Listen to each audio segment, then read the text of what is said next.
Lagos State government delivers Onje food parks to staff of Water Corporation to cushion economic hardship. Joint union in electricity industry down tools. Protest hike in tariff. On the foreign scene, Ukraine president proposes interception of NATO forces to tackle Russia. And then in sports, South Korea appoints Kim Do-hoon as interim coach for World Cup qualifiers. And now the details. I am Mike James. Amid the economic hardship in the country, Lagos State Governor Babajide Sanwo-Olu has delivered Onje food packs to Lagos Water Corporation to cushion the effect of the high cost of living and reduce the economic hardship being experienced nationwide. The managing director of the corporation, Mukhtar Timotokme Tijani, said the Onje initiative was aimed at cushioning the effect of the high cost of living in the state, as earlier announced by the governor. While appreciating the state governor, Tijani described the initiative as remarkable and significant achievement in the history of the state. Also, the Lagos State government has promised that it will continue to cater for the needy and the vulnerable in the state to ensure the all-inclusiveness of the administration of Governor Babajide Sanwo-Olu's Themes Plus agenda. Co-chairman, Governor's monitoring team on Onje food palliative, Stephen Oyinlola, stated this during the handing over of palliatives to the staff of Lagos Traffic Radio 96.1 FM. Oyinlola said the committee has distributed over 100,000 food palliatives to different local government areas, local council development areas, artisans, market leaders, men in force, and most especially vulnerable people in the state. The impact is massive. This is not the first one. This is the second one. We are done with first phase. We receive a lot of good testimonies from people. This will go a long ways. The impact is actually positive for our people. In his appreciation message, General Manager, Lagos Traffic Radio 96.1 FM, Taya Conley, on behalf of staff, appreciated the wonderful and laudable gesture put together by Governor Babajide Sanwo-Olu in ensuring that everyone is being catered for in the state. It will be recalled that the Onje initiative was introduced by Governor Babajide Sanwo-Olu administration to cushion the effects of the economic hardship. The Babajide Sanwo-Olu administration is not leaving any stone unturned to make Lagos a premier destination for innovation and technology and cybersecurity hub in sub-Saharan Africa. Speaking during the ministerial press briefing, Commissioner for Innovation, Science and Technology, Tubosu Alaki, stated that the state has a high compliance with global standards under the Nigeria Data Protection Act to make the state digitally secure. Alaki said, with the Lagos Innovation Bill in view, the state aims to be a disputed innovation leader, hence its introduction. The commissioner hinted that over 6 million Lagos residents have been captured so far under the Lagos State Identity Card Project, LAG-ID, by the Lagos State Residence Registration Agency, LASRA, out of which over 3 million naira are adults and over 2 million children. And like I said, the phase 1 of the Metro Fiber project, which is about 2,700 kilometers of unified fiber duct, have been completely laid and urge residents to protect the facility from vandals who cut the fiber for selfish purposes. Monitoring of the fiber ducts, I do agree.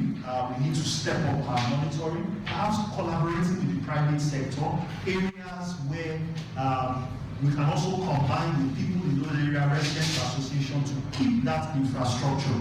That's something, of course, that is very well noted.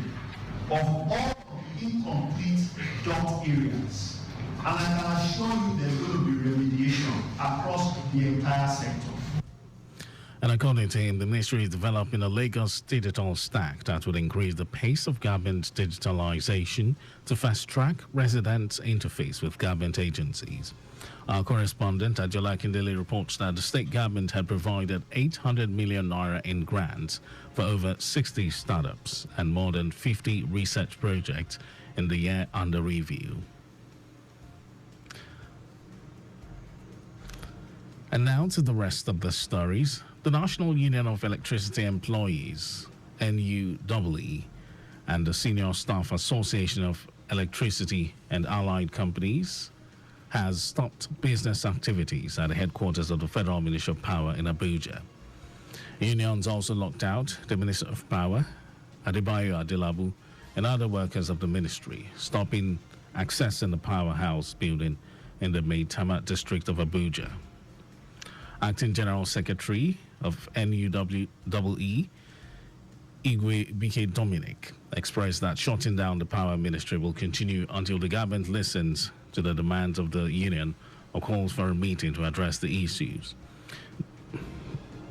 Dominic said the unilateral tariff increase was done without stakeholders' dialogue, adding that the proposed review of workers' salaries does not receive the desired considerations.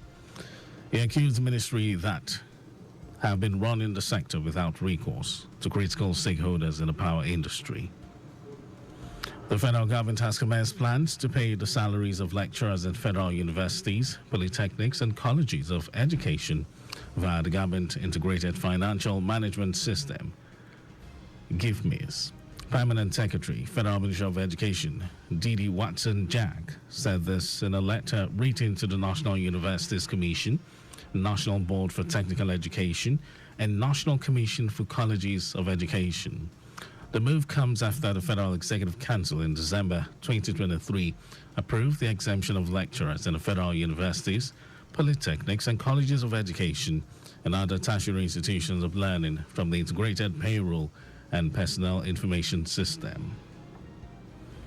And over to some foreign news. Ukraine's President Volodymyr Zelensky has proposed that the armed forces of neighboring NATO countries could intercept incoming Russian missiles over Ukraine territory to help in protecting itself. Zelensky said in an interview that he is pushing partners to get directly involved in the war to intercept Russian missiles and allowing his country to use Western weapons against military equipment amassing near the border. He noted that Ukraine is also negotiating with international partners to use their weapons to strike Russian military hardware at the border and inside Russian territory. Meanwhile, German Foreign Minister Annalena Baerbock arrived in Kyiv and called for more international support for Ukraine's air defenses. And now, sports news. Korean Football Association has appointed Kim Do-hoon as the interim coach to take charge of 2 games in June. Kim Do-hoon will lead South Korea in World Cup qualifiers against Singapore and China in June, after the Korean Football Association failed to line up a permanent coach to replace Jürgen Klinsmann in time.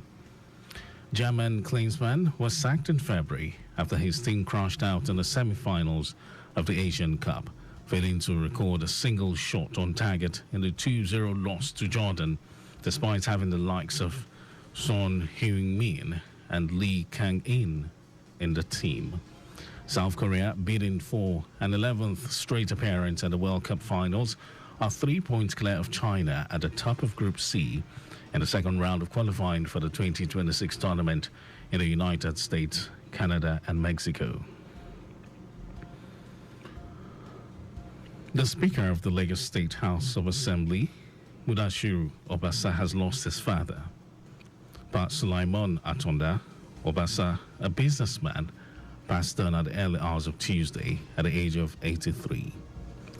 Baba Obasa, a loving family man and community leader in his lifetime, was a successful businessman in the oil and gas and in the transportation sectors, owning filling stations. He was also reputed for his success in farming, through which many citizens have always been empowered. A devoted Muslim, Baba Obasa dedicated his life to the service of Allah and mankind, taking care of the needy and the less privileged. He is survived by his wife, children, and grandchildren. His remains would be interred at 4 p.m. in the Agege Old Abeokuta Motor Road area of Lagos State, according to Islamic rites. And that was our news at 12. But just before we go, please do not drive beyond specified speed limits. You can follow us and like all our various social media platforms: X, Traffic Radio 961, Instagram, Lagos Traffic Radio 961.